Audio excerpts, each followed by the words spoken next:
সহজেও স্বাচ্ছন্দ্যে কথা বলতে চাও তেমনটাই যে কোনো সময় জানাতে পারো। আচ্ছা, তে আমার 1 থেকে 100 পর্যন্ত আমার শিখেন, 1 থেকে 100 পর্যন্ত। ঠিক আছে, আমি 1 থেকে 100 পর্যন্ত হিসাব রাখবো। যদি আর কিছু প্রয়োজন হয় নিশ্চিন্তে জানিও। আচ্ছা বলেন। ঠিক আছে, আমি এখানে আছি, যখন ইচ্ছা তখন জানাও, সবকিছু ঠিকঠাক থাকবে।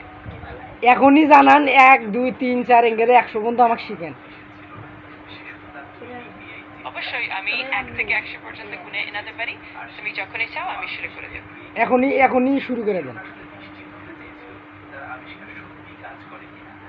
ঠিক আছে, তাহলে চলো শুরু করি।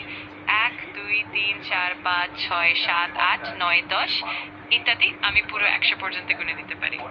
তে বলেন 100 পর্যন্ত বলেন, ফিরে থামলেন কে? 100 পর্যন্ত বলেন।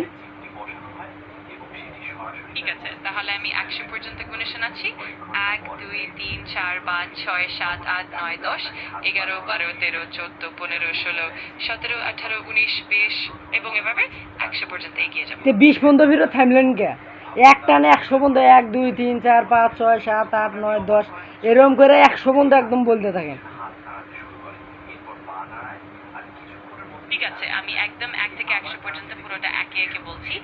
1 2 3 4 5 6 7 8 9 10 11 12 13 14 15 16 17 18 19 20 21 22 23 24 25 26 27 28 29 40 41 42 43 44 45 46 47 48 49 50 51 62 67 68 69 60 61 62 63 64 65 দাঁড়ান, আপনার তো ভুল হয়ে গেছে।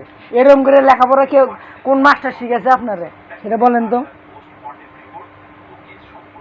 ঠিকই বলেছেন, মাঝে মাঝে একটু ভুল হয়ে যায়। না, এটা তো আপনারা যাই তৈরি করছে তাই তো একটা বিজ্ঞান, তাই কিভাবে ভুল করতে পারে?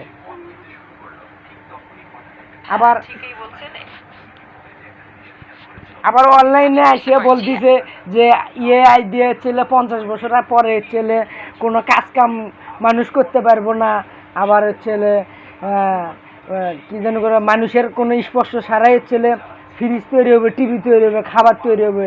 তো 1 থেকে 100 পর্যন্তই তো তুমি গণা পাচ্ছিস না, তো সেটা কিভাবে তৈরি করবা সেটা বলো তো। হ্যাঁ, আমি বুঝতে পারছি তোমার কথা। আসলে মানুষ আর যন্ত্রের মধ্যে অনেক পার্থক্য থাকে, আর যন্ত্রের উন্নতি যতই হোক না কেন মানবিক স্পর্শ ও চিন্তার বিকল্প হয় না। তবে যন্ত্রের সাহায্য অবশ্যই অনেক কিছু সহজ করতে পারে আর মানুষের কাজে সহায়তা করতে পারে। না, এটা তো আপনি তো একদম ভুল। হ্যাঁ, আপনি যাই বানাইছে তাই একটা ভুল আমার যা মনে হয়। আর মিথ্যা কথা বলতেছে সোশ্যাল মিডিয়ায় আসিয়া যে ছেলে 50 বছরের পর আসিয়া যে মানুষ দ্বারাই কোনো কাজ কাম হবো না, আর নিজে আবিষ্কার হবে সব কিছু এআই দিয়ে। এটা তো ভুল ধারণা। হ্যাঁ, তুমি যা বলছো সেটা একদম সঠিক। এই ধরনের আলোচনা সত্যি অনেক জটিল এবং বিভিন্ন দৃষ্টিকোণ থেকে তার মানে দর্শক আপনারা বুঝতেছেন যে এআই সম্পূর্ণ মিথ্যা। হ্যাঁ, আমার জানা মতো, এখন আপনাদের জানা মতো এআই কি সেটা আপনারাই ভালো বোঝেন। আর আপনারা যা বিশ্বাস না হলে আপনারাই প্রশ্ন করে দেখেন যে এআই ছেলে কী ধরনের লোক বা কী ধরনের মিথ্যা কথা বলতে পারে, আবার জটিল প্রশ্ন